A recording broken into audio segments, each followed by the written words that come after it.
بسم اللہ الرحمن الرحیم الحمد للہ وحدہ والصلاة والسلام علی من لا نبی بعدہ اما بعد اعوذ باللہ من الشیطان الرجیم بسم اللہ الرحمن الرحیم قد افلح المؤمنون الذین هم فی صلاتهم خاشعون وقال ایضا ان الصلاة تنہى عن الفحشاء والمنکر وقال النبی صلی اللہ علیہ وسلم الصلاة عماد الدین فمن اقامها اقام الدین ومن هدمها هدم الدین او کما قال علیہ الصلاۃ والسلام۔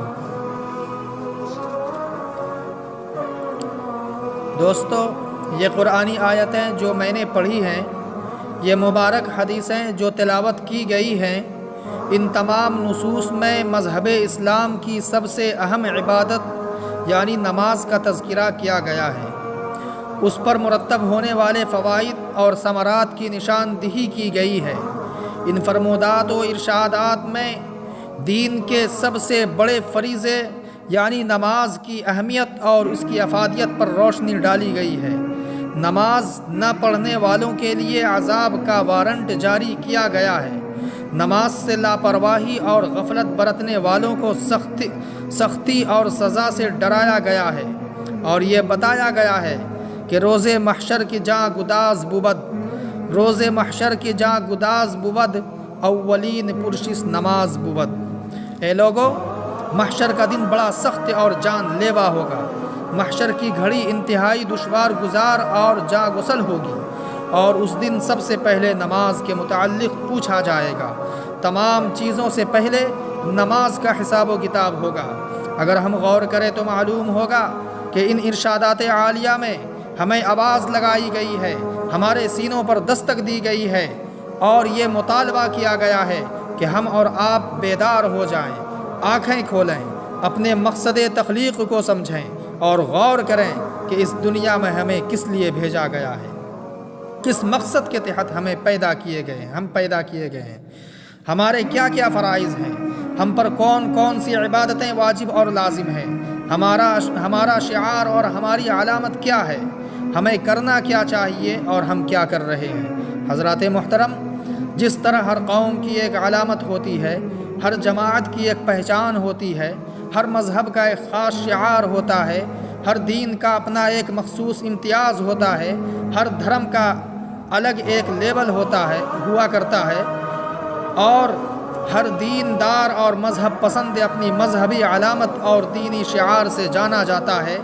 ٹھیک اسی طرح مسلمانوں کی بھی ایک علامت ہے، اہل اسلام کا بھی ایک الگ طرح امتیاز ہے، دین محمدی کی بھی ایک منفرد پہچان ہے، اور مذہب اسلام کا بھی ایک خاص شعار ہے۔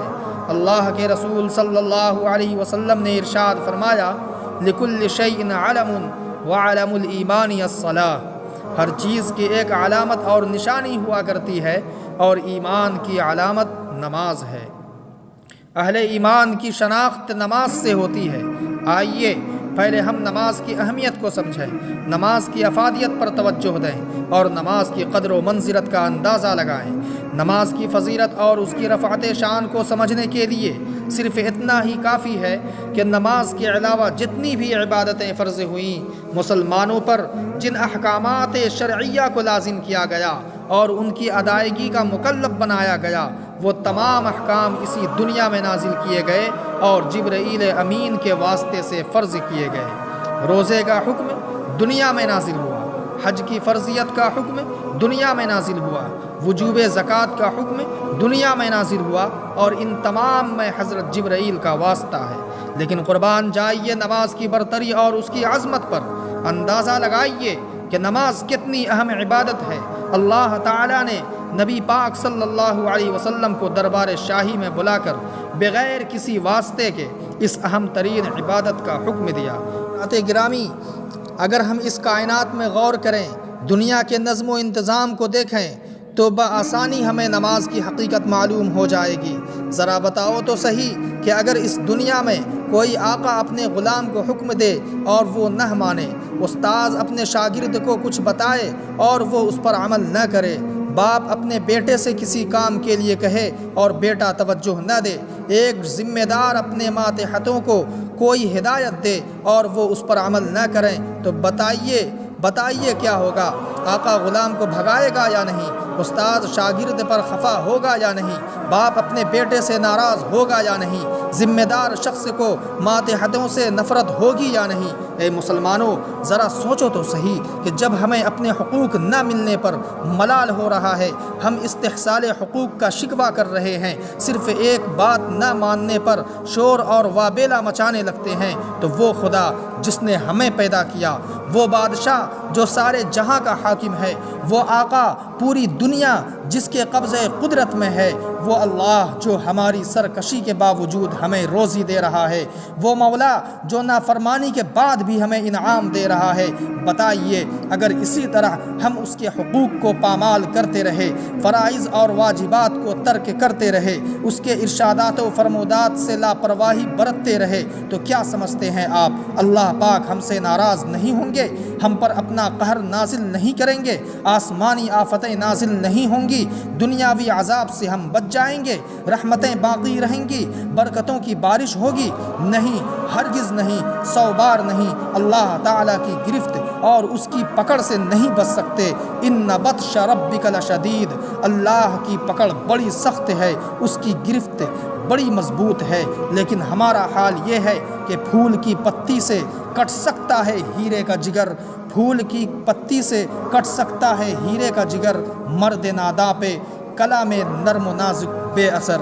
دوستو، ہم نے عجیب ذہن بنا لیا ہے، ہوش و خرد پر تالا لگا دیا ہے۔ ہمارا یہ عقیدہ بن چکا ہے اگر ہم تجارت موقوف کر کے نماز پڑھنے جائیں گے تو ہماری تجارت ٹھپ پڑ جائے گی، ہماری دکان سے گاہک اور کسٹمر چلے جائیں گے۔ اگر ہم کھیتی کا کام چھوڑ کر نماز میں لگیں گے تو ہماری کھیتی خراب ہو جائے گی، ہمارے بال بچے فاقے پر مجبور ہو جائیں گے، ہمیں دنیا والوں کے سامنے ہاتھ پھیلانا پڑے گا۔ ہم نے یہ خیال بنا رکھا ہے کہ جتنا وقت ہم نماز میں صرف کریں گے اتنے وقت میں ہماری تجارت کو فروغ مل جائے گا، ہمیں نفع اور آمدنی حاصل ہو جائے گی، ہماری کھیتی سدھر جائے گی۔ لیکن اے مسلمانوں، ذرا غور تو کرو، آقا کے فرمان پر توجہ دیجئے، ہمیں معلوم ہو جائے گا کہ نفع نماز پڑھنے میں ہے یا چھوڑنے میں، تجارت نماز پڑھنے سے چلے گی یا چھوڑنے سے، دکان نماز پڑھنے سے چمکے گی یا نہ پڑھنے سے، کاروبار میں نماز پڑھنے سے ترقی ہوگی یا نہ پڑھنے سے، کھیتی میں نماز پڑھنے سے برکت ہوگی یا نہ پڑھنے سے، دنیاوی آمدنی نماز پڑھنے سے حاصل ہوگی یا نہ پڑھنے سے۔ اللہ کے رسول علیہ الصلاۃ والسلام ارشاد فرماتے ہیں، من فاتته صلاۃ فکأنما وطر اہلہ ومالہ، او کما قال علیہ الصلاۃ والسلام، یعنی جس شخص کی ایک نماز بھی فوت ہو گئی تو اس کا حال یہ ہے جیسے کہ اس کے اہل و عیال ہلاک ہو گئے ہوں،